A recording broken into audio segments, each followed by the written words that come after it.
प्यारे दोस्तों, ये फ़कीर योगी वीरेंद्र योगी आपको ये बताना चाहता है कि हमारा भारतवर्ष अनेकता में एकता का प्रतीक है।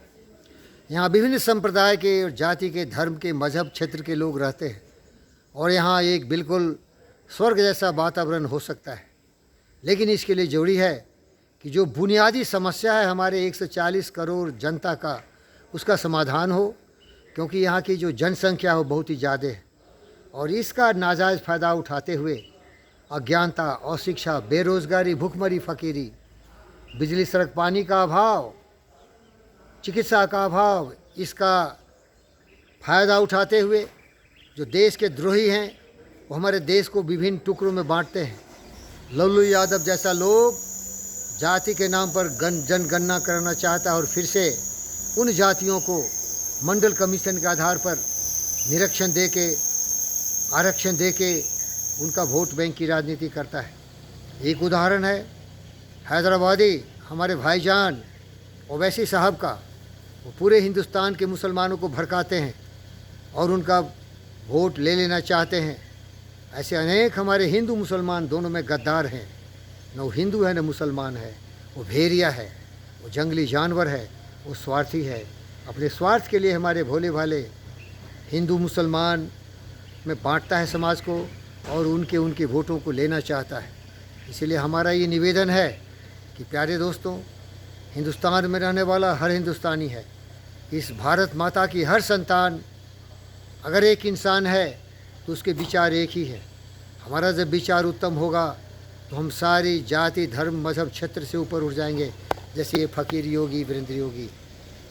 फ़कीर का मतलब है ज्ञानवान, विचारवान, बुद्धिमान, बुद्ध इनलाइटेंड। क्योंकि जब तुम्हें भी ज्ञान होगा तो तुम फ़कीर हो जाओगे। न लोभ होगा, न लालच होगा, न काम होगा, न क्रोध होगा, न ईर्ष्या होगा, न द्वेष होगा। तुम सारी आत्माओं को अपनी आत्मा की तरह समझते हुए प्यार करोगे। फ़कीर का मतलब होता है यही। और योगी वीरेंद्र योगी का मतलब समझ लो, जेम्स बॉन्ड सर्वशक्तिमान होता है। क्योंकि निर्लोभ मानवता के कल्याण के लिए विश्व शांति का प्रयत्न करता है। इसीलिए मुझे मरने का भी डर नहीं है और जीने का भी शौक़ नहीं है, लेकिन वो सर्वशक्तिमान है। योगी, आदि योगी, हर हर शिव शंभो महादेव की शक्ति रखता है।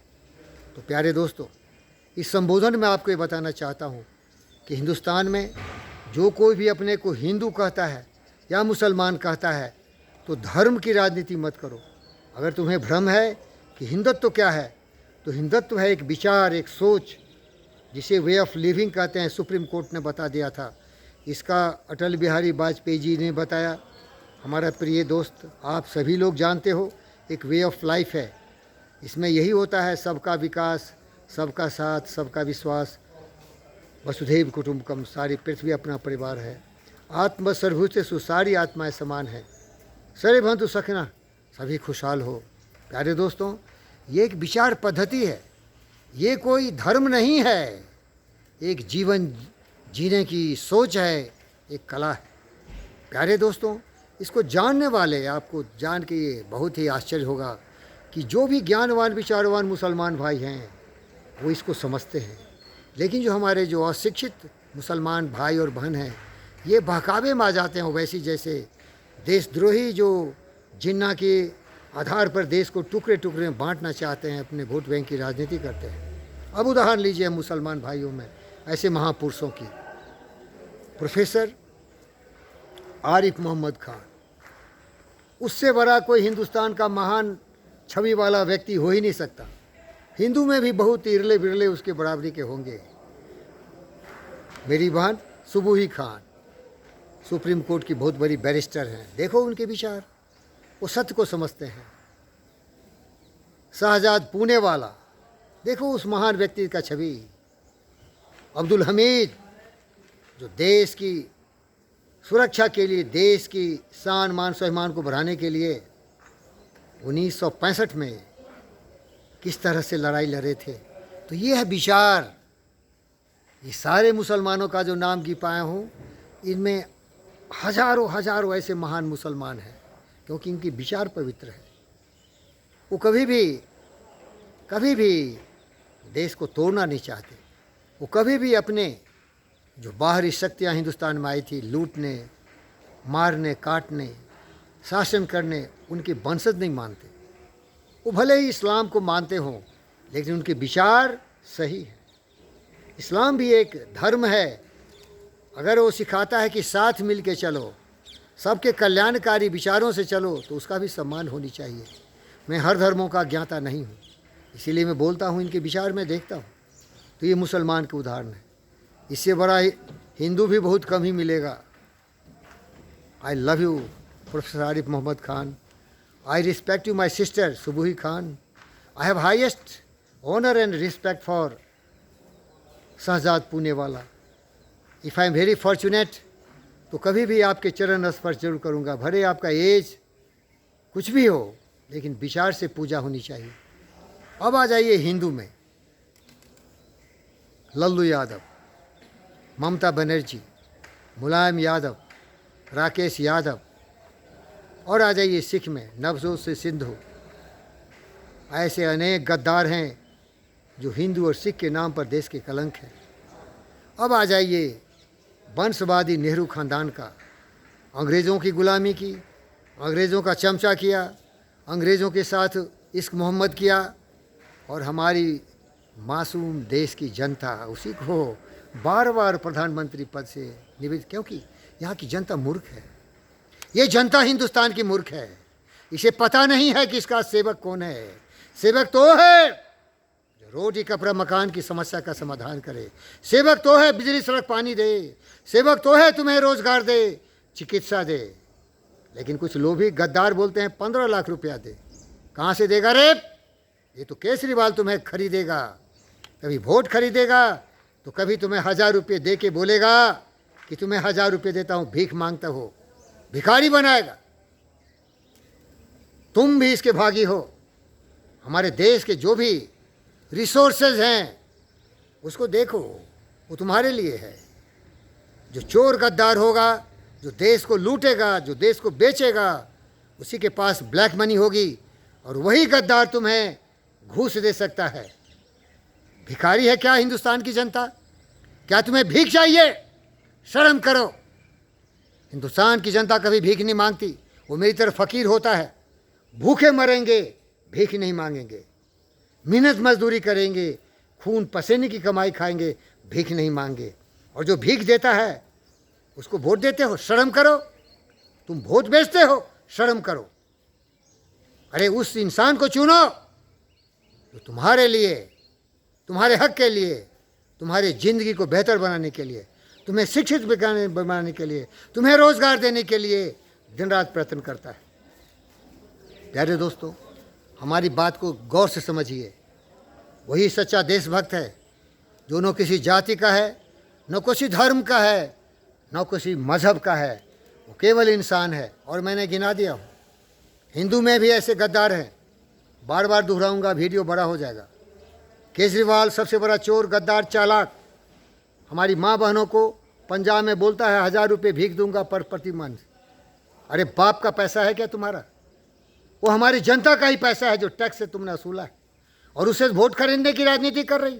लल्लू को देखो, जिंदगी भर चोरी किया, जेल में रहा, भी आके जनगणना कर रहा है जाति के आधार पर। अरे जाति नहीं, एक ही जाति है हिंदुस्तानी। सबों के लिए आरक्षण करो, सबको रोजगार मिले, सबको रोटी कपड़ा मकान की समस्या हो। वो सच्चा देशभक्त है जो सबके बारे में सोचे और जोर से बोले, सबका साथ, सबका विकास, सबका विश्वास। दम है। अरे यहाँ 156 इंच का सीना है। मैं आपसे प्यार करता हूँ, लेकिन अपने दिमाग की जो गंदगी है, स्वार्थी, लोभी, लालची, देश को टुकड़े टुकड़े गैंग में बेचने वाले, आज़ादी आज़ादी जिन्ना वाली आज़ादी बोलने वालों। अरे भैया, कोई ऐसा महान भारत का व्यक्ति हो जो 30, 40, 50 वर्षों के लिए यहाँ प्रजातंत्र को थोड़ा ब्रेक लगा दे और देश की विकास की बात करे। और ये जितने भी दिमाग की जो मलिन विचारे हैं, ये जाति, धर्म, मजहब, क्षेत्र, सबको साफ कर दे, सबको साफ कर दे, और सबको हिंदुस्तानी बना दे, सबको महान बना दे, सबको अब्दुल कलाम बना दे, सबको आरिफ मोहम्मद खान बना दे, सबको सुबही खान बना दे। सबको बना दे पुणे वाला शहजाद, इसी से देश का कल्याण होगा। और जैसे भी ऐसे देशद्रोही हैं, लल्लू यादव, मुलायम यादव, राकेश यादव, ममता बनर्जी, अरे किसको शौक़ नहीं है कि मैं सर्वशक्तिमान बन जाऊं? बन जाओगे क्या? उसके लिए ताकत चाहिए, CDS की ताकत, 20 लाख सेना की ताकत, दम है, इनके साथ लेके चलो कि देश की सुरक्षा के लिए मरते हैं। सच्ची कुर्बानी तो ये दे रहे हैं, सच्ची कुर्बानी ये दे रहे हैं।